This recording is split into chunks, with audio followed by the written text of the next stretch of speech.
खैर सुरेंद्र जी, एक चीज़ मैं आपसे और भी समझना चाहूँगी, चूँकि हम एनसीआर में रहते हैं तो हमने काफ़ी चीज़ें, और ख़ास तौर पर नोएडा में जो है वो बहुत सारी प्रॉपर्टीज़ जो है वो लीज होल्ड पे हैं। फ्री होल्ड का भी कंसेप्ट है लेकिन वो दिल्ली वगैरह तक ज़्यादातर लिमिटेड है। फ्री होल्ड नोएडा में हमने देखी है लेकिन कम देखी है, लीज होल्ड पे ज़्यादातर जो है सोसाइटीज़ बनी हुई हैं। तो इनमें अंतर कहाँ आ जाता है, और इनकी ओनरशिप जब वेरीफाई करते हैं तो उसमें कुछ डिफरेंस आता है क्या, कुछ अलग चीज़ें रहती हैं? क्योंकि फ्लैट खरीदने वाले लोगों को किन किन चीज़ों का ध्यान रखना चाहिए, और जो एक फ्री होल्ड प्रॉपर्टी खरीदे हैं उनको किन किन बातों का ख्याल रखना चाहिए? अपन ऐसे लेके चलें कि जो फ्री होल्ड प्रॉपर्टी रहती है वो और लीज होल्ड प्रॉपर्टी रहती है, तो लीज होल्ड प्रॉपर्टी में डिस्प्यूट होने के चांसेस कम रहते हैं। अच्छा। और फ्रॉड होने के चांस भी कम रहते हैं। ओके। क्योंकि ये जितनी भी लीज होल्ड प्रॉपर्टी हैं वो सारी नई प्रॉपर्टी हैं, कोई 10 साल, कोई 15 साल, कोई 25 साल, कोई 30 साल पुरानी, 40 साल। जैसे मैंने नोएडा का आपको जिक्र किया, तो नोएडा जो है अभी फिलहाल ही बना है, 40 साल, 30 साल, इतना ही।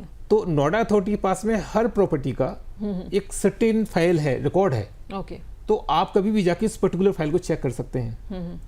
दूसरा क्या है कि यहाँ पे जब आप सेल डीड कराने जाते हैं तो उसके पहले नोएडा अथॉरिटी से ट्रांसफर परमिशन लेनी पड़ती है कि हम इसकी रजिस्ट्री करा सकते हैं। अगर वो ट्रांसफर परमिशन नहीं मिली तो सेलर्स को नहीं, आपके नाम पे, बायर के नाम पे रजिस्ट्री नहीं करेगा। ठीक है।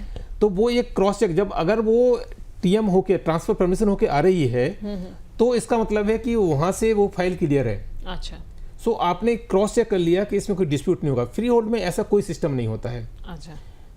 डिपार्टमेंट अलग अलग है, आपका जो रजिस्ट्रेशन डिपार्टमेंट है वो अलग है, एक रेवेन्यू डिपार्टमेंट है जहाँ रिकॉर्ड रहता है, रिकॉर्ड कीपिंग डिपार्टमेंट है वो अलग है। ठीक है। तो रजिस्ट्रेशन डिपार्टमेंट का काम है रजिस्ट्री करना। ठीक है। वो उस टाइम पे इसे चेक नहीं करता है कि हम जो रजिस्ट्री कर रहे हैं उसका मालिकाना हक उस बंदे के पास में है या नहीं है। अच्छा। जो रिकॉर्ड कीपिंग डिपार्टमेंट है उसके पास रिकॉर्ड रहता है जो कि प्रॉपर्ली मेंटेन करता है कि कौन इसका मालिक है। तो ये एक डिफरेंस रहता है। तो फ्री होल्ड में हल्का सा, कई बार प्रॉपर्टी एक बार या 2 बार आदमी बेच सकता है, लेकिन लीज होल्ड प्रॉपर्टी बेच ही नहीं सकता। अच्छा। क्योंकि अगर उसने एक बार बेच दी तो उसका नाम वहां से हट गया अथॉरिटी से। अगर हट गया तो वो दोबारा मतलब कोई परमिशन ही नहीं मिलेगी उसको। ओके। तो कहीं ना कहीं दिल्ली एनसीआर में जहाँ पे हम देखते हैं, स्पेशली नोएडा में लीज होल्ड प्रॉपर्टीज ही हैं ज़्यादातर। 99 ईयर्स की ज़्यादातर में लीज है। आपने नोएडा में एक और चेक किया होगा कि नोएडा के अंदर आपको ऐसा डिस्प्यूटेड प्रॉपर्टी, कब्जा किसी ने आया और कब्जा कर लिया, वो बहुत कम मिलता है। बट अगर दूसरे छोटे छोटे आप शहरों में देखें जहाँ फ्री होल्ड प्रॉपर्टी रहती है तो वहाँ पे पता लगा फला आदमी ने कब्जा कर लिया, फला दबंग आदमी है उसने कब्जा कर लिया। नोएडा में ऐसा कभी आपने नहीं सुना होगा। उसका रीजन यही रहता है क्योंकि नोएडा अथॉरिटी एक अथॉरिटी है जिसके पास में पावर्स हैं कि कोई दूसरा मालिकाना हक उस पर जताए तो वो इसको इंटरफेयर करके इसको सॉल्यूशन दे दे। ठीक है। और अगर कोई व्यक्ति प्रॉपर्टी खरीदने जा रहा है तो ऐसे में आप क्या रेकमेंड करते हैं? फ्री होल्ड उसके लिए बेटर है कि लीज होल्ड वाली प्रॉपर्टी खरीदना बेहतर है? देखिए, ये तो आप कहाँ पे हैं, ये लीज होल्ड हर जगह उपलब्ध नहीं है। अच्छा।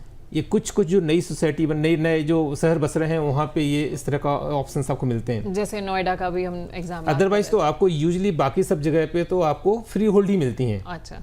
सो ये तो फिर आप जहाँ पे रहना चाहते हैं, कैसे रहना चाहते हैं, वो तो चॉइस, मतलब कई बार कंपल्सन हो जाता है, चॉइस ना हो गए। ठीक है। ठीक है। तो इस चीज़ का आपको ख्याल रखना होगा कि अगर आप भी प्रॉपर्टी खरीदने जा रहे हैं और अगर आप एनसीआर रहते हैं या मुंबई जैसे शहरों में भी लीज होल्ड का कंसेप्ट है क्या? शायद कुछ जगह पे हो सकता है, जो नए एरिया डेवलप हुए थे, नवी मुंबई वगैरह, वहाँ हो सकता है, बाकी तो फ्री होल्ड ही था। फ्री होल्ड ही था।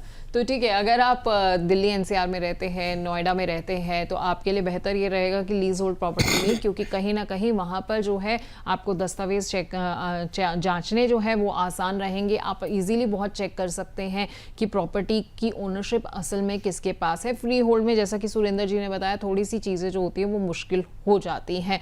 खैर, आखिर में सुरेंद्र जी, बस मैं एक चीज़ और पूछना चाहूँगी। बहुत से लोग ऐसे होंगे जो पहली बार घर खरीदने जा रहे होंगे और हमारा ये शो भी देख रहे होंगे। कहीं ना कहीं सुप्रीम कोर्ट ने तो कह दिया कि रजिस्ट्री का मतलब ओनरशिप नहीं है, तो एक व्यक्ति जो होता है, आम आदमी, वो थोड़ा घबरा जाता है कि अभी तक तो हम यही मान के चल रहे थे कि रजिस्ट्री ओनरशिप है। तो ऐसे में जो पहली बार घर खरीदने जा रहे हैं, आप उनको क्या सलाह देना चाहेंगे कि किन किन चीज़ों का उनको ख्याल रखना चाहिए जब भी वो कोई प्रॉपर्टी पसंद करें या उसे खरीदें? उनको ज़्यादा कॉशियस होना चाहिए। जैसे आप एग्जांपल लें, जैसे हम कार चलाना पहली बार सीखते हैं तो बड़ा संभल के चलाते होते हैं जी।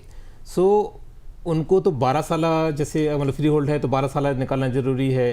अगर सोसाइटी की प्रॉपर्टी, सोसाइटी से चेक करना, जो चेक पॉइंट हम डिस्कस कर चुके हैं, अथॉरिटी से चेक करना, रेवेन्यू डिपार्टमेंट से चेक करना, ये सब जरूर करना चाहिए। ठीक है। किसी भी तरीके का फंड्स इन्वॉल्वमेंट करने से पहले आपको बिल्कुल क्लियर होना चाहिए कि आपको ये प्रॉपर्टी लेनी है या नहीं लेनी है। क्योंकि आपने तो पहली बार लिया, अगर पहला टेस्ट ही खराब निकल गया तो फिर आगे आपको कभी भी प्रॉपर्टी खरीदने में हमेशा एक उलझन रहेगी, झिझक रहेगी। तो ये सलाह है उनको कि वो हमेशा एक अपना टाइटल चेक जरूर कराएं। ठीक है। किसी एडवोकेट को पकड़ें, कुछ भी करें, बट टाइटल चेक जरूर कराएं। ठीक है, तो किसी एडवोकेट की मदद आप ले सकते हैं अगर आप पहली बार प्रॉपर्टी खरीद रहे हैं, या आपने अगर हो सकता है पहले 1-2 बार खरीदी भी हो लेकिन स्टिल अभी भी आपको कंफ्यूजन है कि मुझे किन किन दस्तावेजों को चेक करना चाहिए, कौन कौन सी चीज़ें चेक करनी चाहिए। तो बेहतर ये है कि आप किसी एडवोकेट की मदद ले लें और उसके बाद तमाम सारे अच्छे तरह से कागज़ जो हैं वो चेक करें, सारे दस्तावेज जो हैं अच्छे से जांचें और उसके बाद ही प्रॉपर्टी खरीदने का अपना फैसला लें।